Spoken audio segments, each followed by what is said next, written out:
हाँ जी, नमस्कार दोस्तों।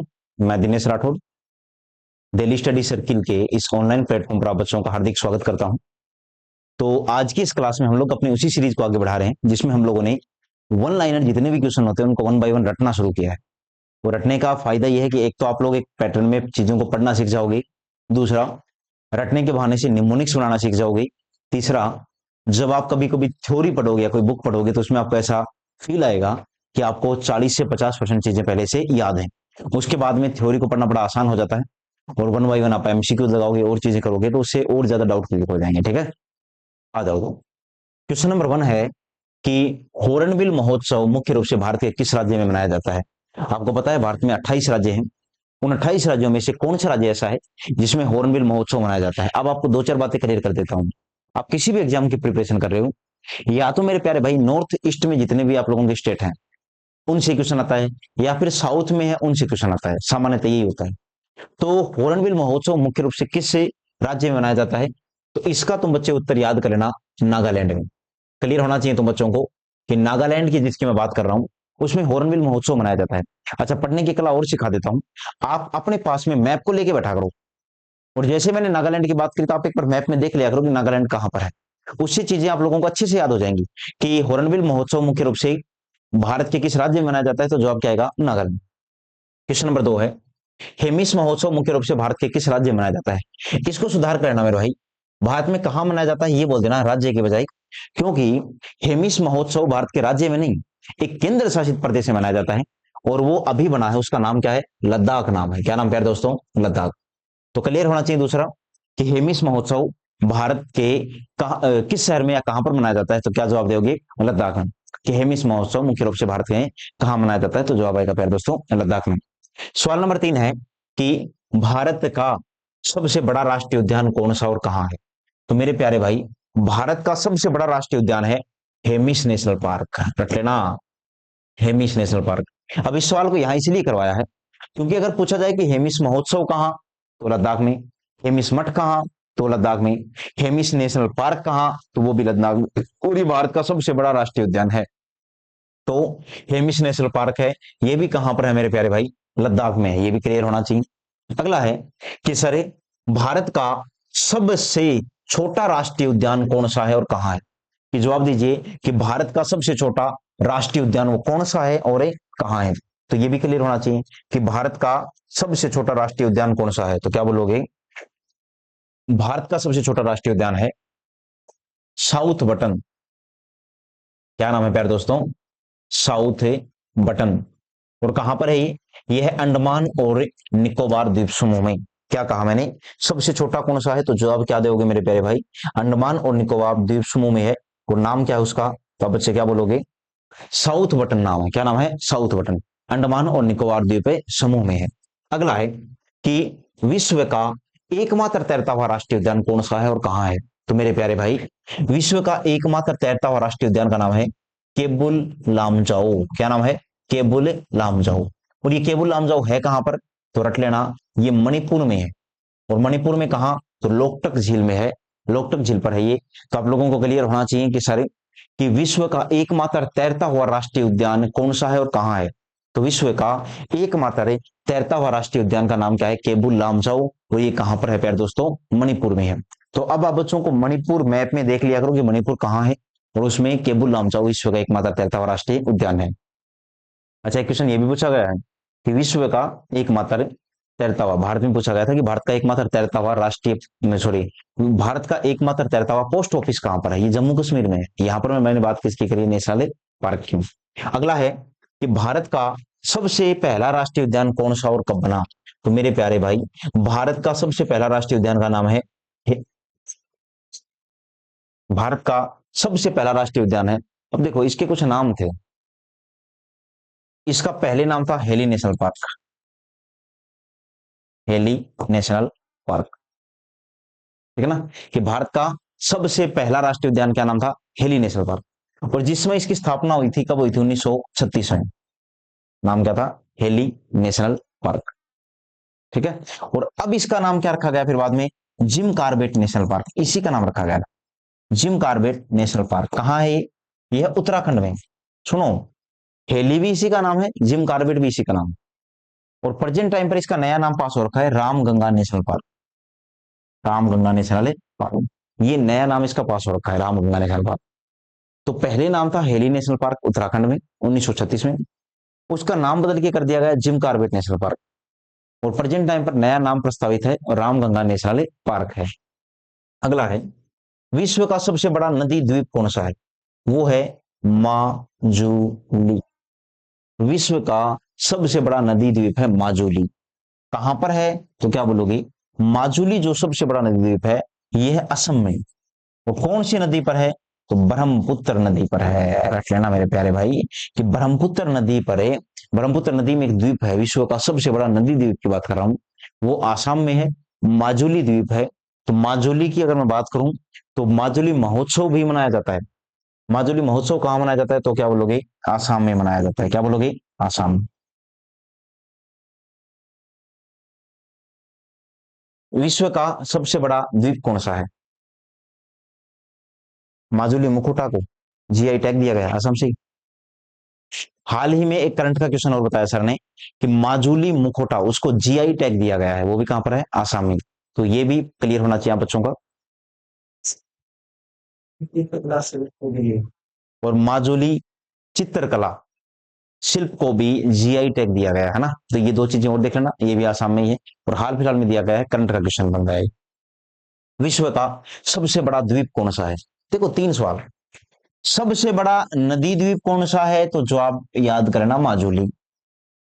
सबसे बड़ा द्वीप कौन सा है? तो क्या बोलोगे? ग्रीनलैंड है। क्या नाम है मेरे प्यारे भाई? ग्रीन। और ये किसके अधिकार क्षेत्र में आता है? तो डेनमार्क देश के अधिकार क्षेत्र में आता है। और एक क्वेश्चन आता है कि विश्व का सबसे बड़ा द्वीप समूह कौन सा है? तीन क्वेश्चन है। द्वीप समूह है, उसका नाम है इंडोनेशिया। ये क्वेश्चन लिखवा नहीं पाया, मैं बोल देता हूं कि विश्व का सबसे बड़ा नदी द्वीप कौन सा है? माजुली। विश्व का सबसे बड़ा द्वीप कौन सा है? ग्रीनलैंड। और विश्व का सबसे बड़ा द्वीप समूह कौन सा है? इंडोनेशिया। क्या नाम है मेरे प्यारे भाई? इंडोनेशिया नाम है। तो इतना क्लियर होना चाहिए, मैंने क्या क्या बताया है बच्चों को, ये सारी बातें वन बाय वन क्लियर होनी चाहिए, और ये सारी चीजें मैंने लिखवा दी।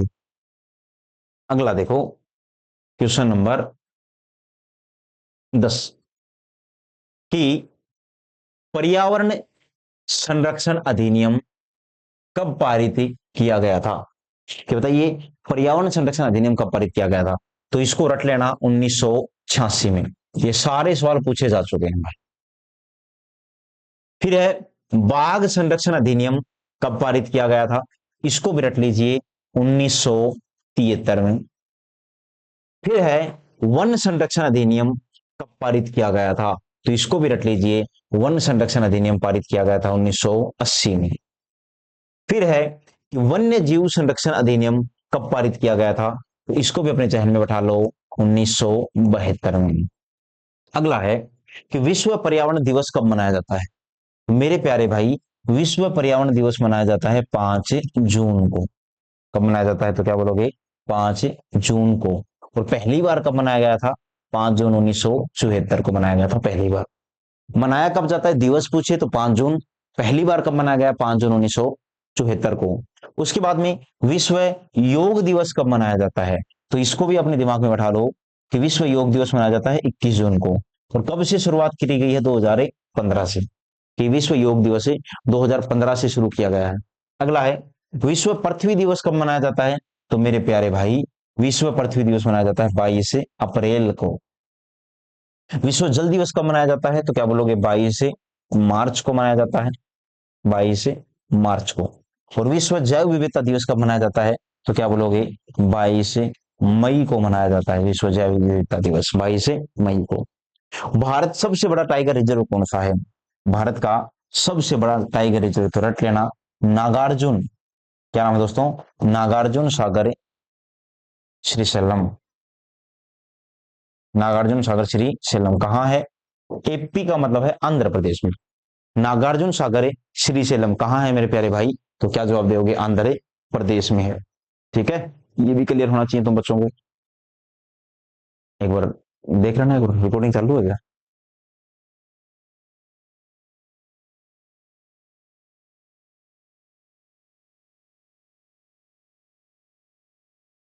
अगला है कि विश्व पृथ्वी दिवस, ये सब मैंने क्लियर कर दिया है कि पर्यावरण संरक्षण अधिनियम, बाघ संरक्षण अधिनियम, वन संरक्षण, वन्य जीव, विश्व पर्यावरण दिवस, विश्व योग दिवस, विश्व पृथ्वी दिवस, जल दिवस, जैव विविधता दिवस और भारत का सबसे बड़ा टाइगर है रिजर्व कौन सा है। सारी चीजें क्लियर होनी चाहिए। अगला देखो कि कुवत उल इस्लाम जामा मस्जिद, देखो दो मस्जिद है, एक का नाम है कुवत उल इस्लाम पूछी गई है और दूसरी का नाम है जामा मस्जिद। ये दो मस्जिद भारत के किस शहर में स्थित है? तो क्वेश्चन नंबर 20 का एक बड़ा सा जवाब लिख लेना, दिल्ली में। कहां है मेरे प्यारे भाई? दिल्ली। अगला है ख्वाजा मोइनुद्दीन चिश्ती की दरगाह कहां स्थित है? तो ये भी क्लियर कर लेना, 21 नंबर का जवाब आएगा अजमेर में है। कहां है? अजमेर। ये दोनों बातें पूछी जा चुकी हैं तो दोनों याद होनी चाहिए तो बच्चों को। एक का जवाब आएगा दिल्ली और एक का क्या नाम आएगा? अजमेर। उम्मीद करता हूं ये सारी बातें वन बाय वन क्लियर हो रही होंगी। अगला देखो, रिजर्व बैंक ऑफ इंडिया की स्थापना कब हुई? तो रट लेना, रिजर्व बैंक ऑफ इंडिया की स्थापना होती है 1935 को। कब हुई प्यारे दोस्तों? 35 में। रिजर्व बैंक ऑफ इंडिया का राष्ट्रीयकरण कब हुआ? देखो दो क्वेश्चन आते हैं। रिजर्व बैंक ऑफ इंडिया की स्थापना कब हुई? 1935। कौन से अधिनियम से हुई? तो आरबीआई एक्ट 1934 के अधिनियम से हुई थी, ठीक है ना, वो देख लेना। रिजर्व बैंक ऑफ इंडिया का राष्ट्रीयकरण कब हुआ? तो क्या बोलोगे तुम बच्चे? 1949 को। रिजर्व बैंक ऑफ इंडिया का मुख्यालय कहां है? तो जवाब क्या आएगा तुम बच्चों का? मुंबई है। कहां आएगा? बोलिए, मुंबई में। उसके बाद में रिजर्व बैंक ऑफ इंडिया के प्रथम गवर्नर कौन थे? क्वेश्चन क्या है? रिजर्व बैंक ऑफ इंडिया के पहले गवर्नर कौन थे? तो ये तुम बच्चों को क्लियर होना चाहिए। ओ Sir Osborne Smith, Sir Osborne Smith, Sir Osborne Smith नाम है, Sir Osborne Smith. Reserve Bank of India के प्रथम भारतीय गवर्नर कौन थे? तो इसका नाम है सी डी देशमुख। पढ़ना शुरू करो, चीजें अपने आप याद रहनी शुरू हो जाएंगे। C D Deshmukh. Reserve Bank of India के वर्तमान गवर्नर कौन है? तो मेरे प्यारे भाई प्रेजेंट टाइम पर गवर्नर कौन है ये पूछा गया है, तो आप क्या बोलोगे? शक्तिकांत दास है। शक्तिकांत दास, ये कौन है? ये रिजर्व बैंक ऑफ इंडिया के वर्तमान टाइम पर क्या है? गवर्नर है। अगला देखो, रिजर्व बैंक ऑफ इंडिया के लोगों में किसका चित्र है? तो याद रखना, रिजर्व बैंक ऑफ इंडिया का लोगो आप एक बार देख भी लेना, मैं दिखाऊंगा अभी आप बच्चों को। इसमें ताड़ का पेड़ है। किसका है? ताड़ का। और उस ताड़ के पेड़ के सामने कौन बैठा है? बंगाल का टाइगर बैठा है। ताड़ का पेड़ और बंगाल का टाइगर, बंगाल का टाइगर दिखाएं? चलो देख लो, R D I logo. Technology है अपने पास में तो क्यों ना हम लोग देख लें लोगो।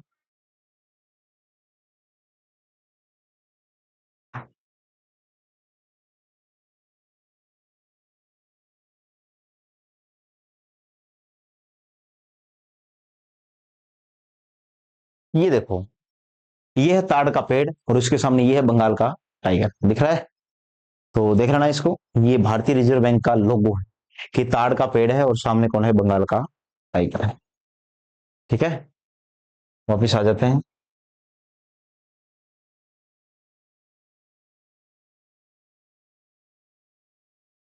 देखो नेक्स्ट है कि रिजर्व बैंक ऑफ इंडिया की स्थापना किस आयोग की सिफारिश पर की गई थी? तो इसका नाम याद करना, यंग यानी जवान हिल्टन कमीशन। यंग हिल्टन है कमीशन। 28 नंबर 29 नंबर दोनों क्लियर हुई। अब भी बात कर लेते हैं स्टेट बैंक की। अभी तक बात करी थी किसकी? रिजर्व बैंक की। अब देखो यार, स्टेट बैंक का बड़ा इश्यू रहेगा तुम्हारे सामने कि स्टेट बैंक ऑफ इंडिया की स्थापना कब हुई। गूगल कुछ बताएगा, कोई कुछ बताएगा, लेकिन जो प्रीवियस ईयर के क्वेश्चन आए हैं वहां से मैं तुम्हें समझाता हूं कि हकीकत में क्या हुआ कि 1806 में एक बैंक खोला गया था, Bank of Bengal, Bank of Bengal. 1840 में दूसरा बैंक खोला गया, उसका नाम था बैंक ऑफ बॉम्बे। और 1843 में तीसरा बैंक खोला गया, उसका नाम था बैंक ऑफ मद्रास।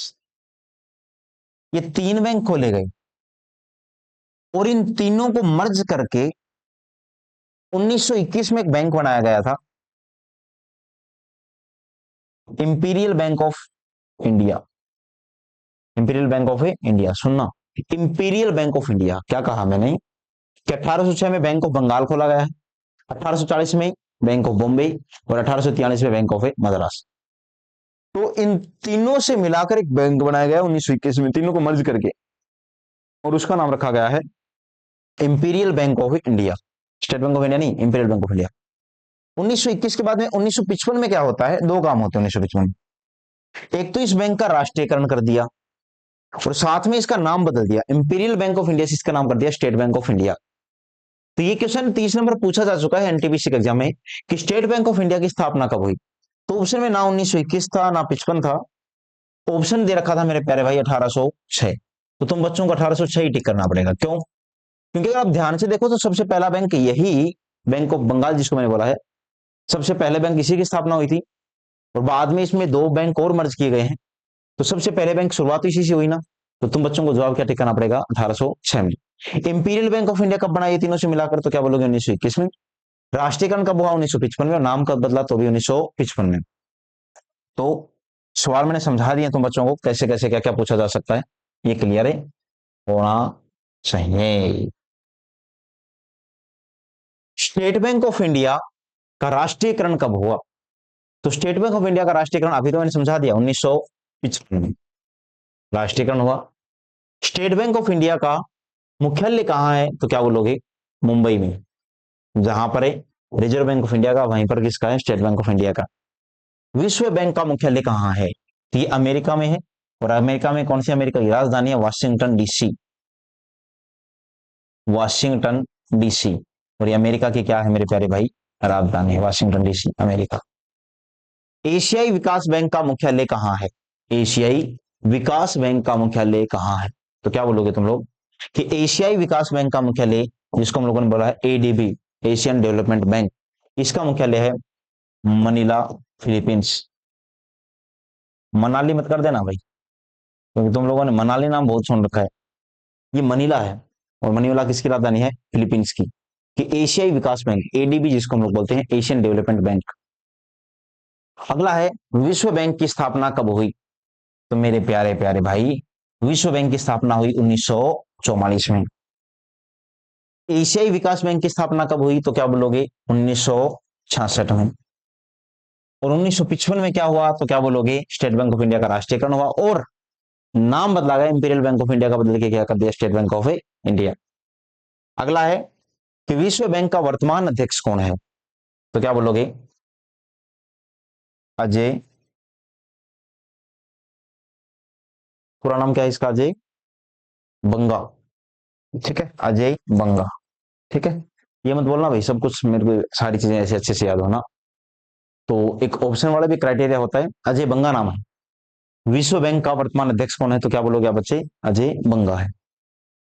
अगला देखो, अगला है क्वेश्चन नंबर जिसको मैंने बोला है 38।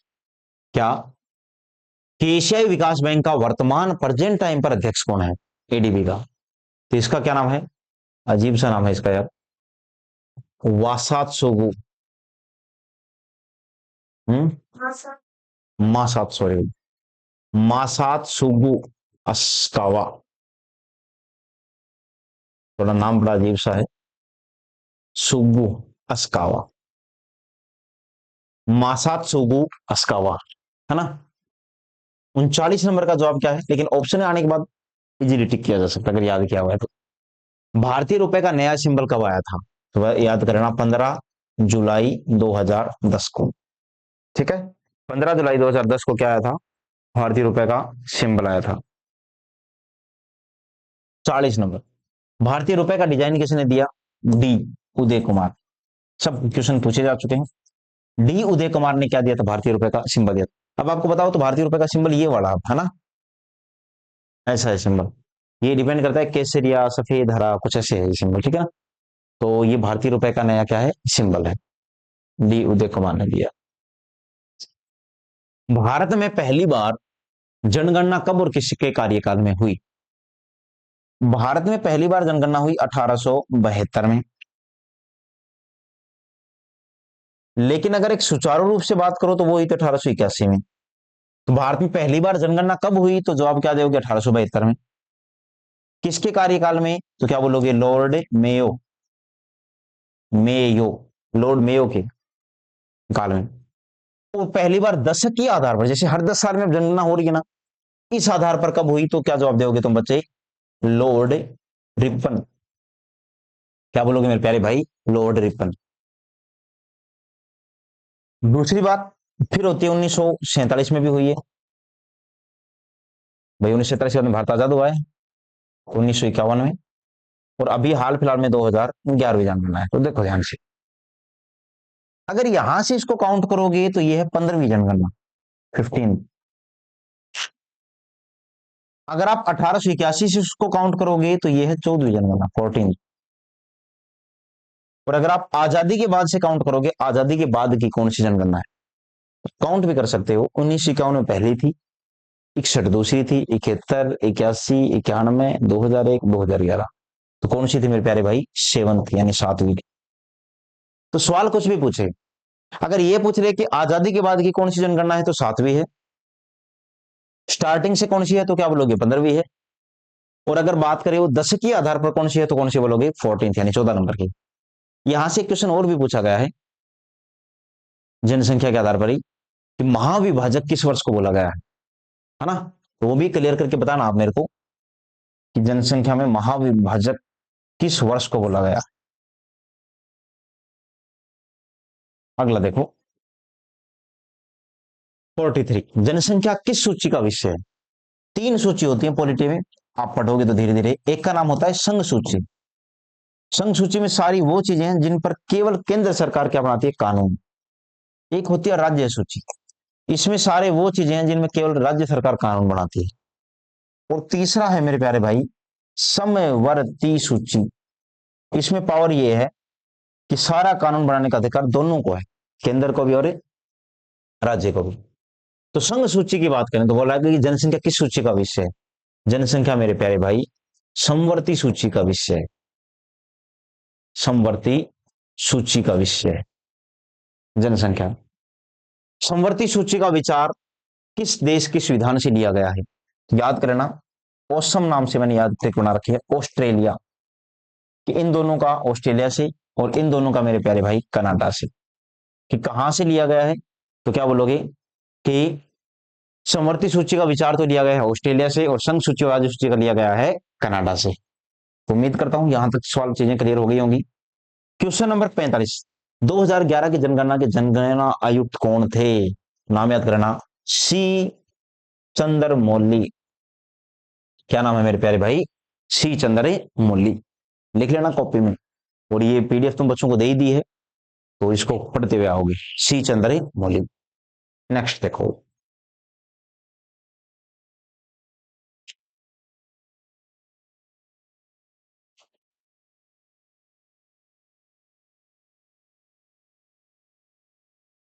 देखो यार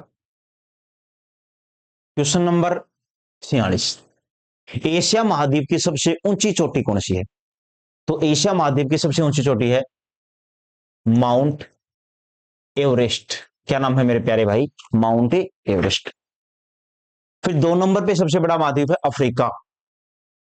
अफ्रीका महाद्वीप की सबसे ऊंची चोटी है माउंट किलिमंजारो।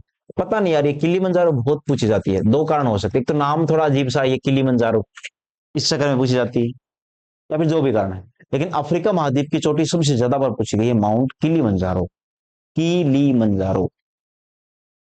उत्तरी अमेरिका महाद्वीप की सबसे ऊंची चोटी है, क्या बोलोगे, माउंट। दक्षिणी अमेरिका की है माउंट एकांगुआ, एकांकगुआ। यहां लिख देता हूं मैं दोनों की। 40 नंबर कौन सा है उत्तरी अमेरिका का, माउंट मैकिनले। अब देखो, अब ध्यान में आया दिमाग में अचानक से, और इसका नाम है माउंट एकांगुआ।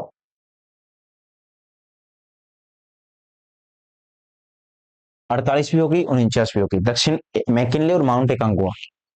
अंटार्कटिक महाद्वीप की सबसे ऊंची चोटी कौन सी है,